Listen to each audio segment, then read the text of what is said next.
we're going to go ahead and go over the second set of samples, which is going to be 6 different decorative stitches. So your machine may not have an entire panel of decorative stitches, and if that's the case, you can play around with zigzag stitches. This machine has a variety of different decorative stitches, as well as the ability to do lettering and numbers. So if your machine isn't, this digital, that's fine. If you don't have decorative stitches, you can just play around with different types of zigzags. So maybe you do like a really narrow zigzag with a really long length. You can play with that and see what that does. Maybe you can take a really short length and a really wide zigzag and see what that does. So again, you can just play around with a zigzag, and we'll try this. I'm gonna try like a really short length zigzag with a lot of width, and let's see what happens. So that'll be my first decorative stitch. I'm gonna place it in the machine like I did with my first sample, about a 1/2 inch back, and I'm going to use any line I can to make my stitch. Oh, and you can kind of see this is a kind of crazy, really wide zigzag here. These are going to take a lot of thread. So if you feel like, you're going through a lot of thread, that's okay. That's normal with decorative stitches. But if you look at this, hey, this might work really well for a seam finish. It's really kind of compact. It's wide. It looks really nice. So this was a cool one to start with. A nice fun zigzag. Pardon my light going out. And that's it. I'm going to end there. I'm going to lift up my presser foot, my take up levers at the top, and I'm going to cut the thread. So there's one cool zigzag. Okay, so again, if you don't have decorative stitches on your machine, this will be sufficient, playing with different zigzags.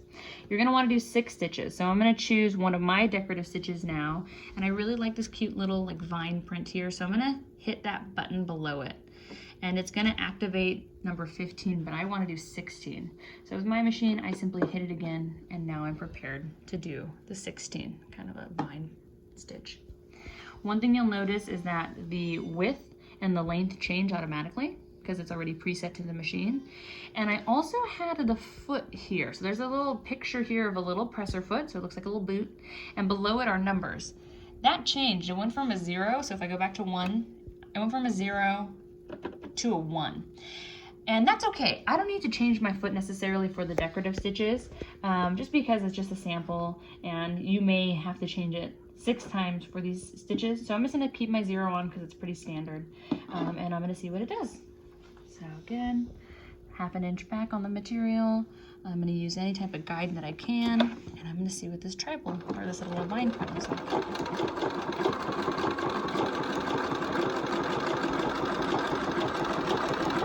can kind of see it coming up back there. Really cute. Nice, fun little kind of floral print there. Make sure that you're using something to make sure that the line stays straight. And about 1/2 inch from the edge, and I'm gonna go ahead and remove that. And you'll see it's a really cute little, kind of a viney little stitch there. Okay, now I'm gonna pick another one. So from this list, again, you can pick 6 of anything. I'm not gonna do all 6 of them for you, but the last thing I'm gonna do is I'm gonna write my name. And this is just kind of a fun thing that I like to show everybody in beginning, because it's fun to write things. So to do that on my machine, I have to hit the A to Z button, because that activates the alphabet. Once I hit the A to Z button, I have to hit this MR button, because that means that it's going to remember. It's the memory button. Now what I'm gonna do is I'm gonna spell my name. I'm gonna spell Natalie.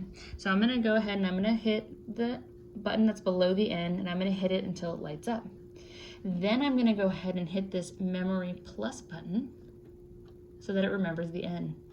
Then I'm gonna hit A, memory plus, T, memory plus, A, L, I, and E. And let's see, hopefully I did it right. It spells my name. So I'm gonna go ahead and go into the fabric, making sure I have something that's guiding me, 1/2 inch back on the material, and I'm gonna stitch. Again, these ones take up a lot of thread, so it's gonna, you're gonna feel like it's using up a lot of thread, and that's okay. Make sure your bobbin is nice and full. Make sure that you have enough thread on your spool. And hopefully I did this right so you can notice my name. And I'm just gonna stop. I don't know exactly where it is now. With all these stitches, finish them. Take them all the way to the edge of the fabric, but I'm just doing it as a demonstration, so I want to see if it actually wrote my name correctly. And cut these nice and short. And then if we look, and I know it's a little bit hard to see, but I've got my N-A-T-A-L-I-E. Again, it kind of matches, so it kind of blends in a little bit. But the machine does have that capability. So go ahead and do 6 decorative stitches. When you're done, please take a picture of the front of the fabric and also of the back.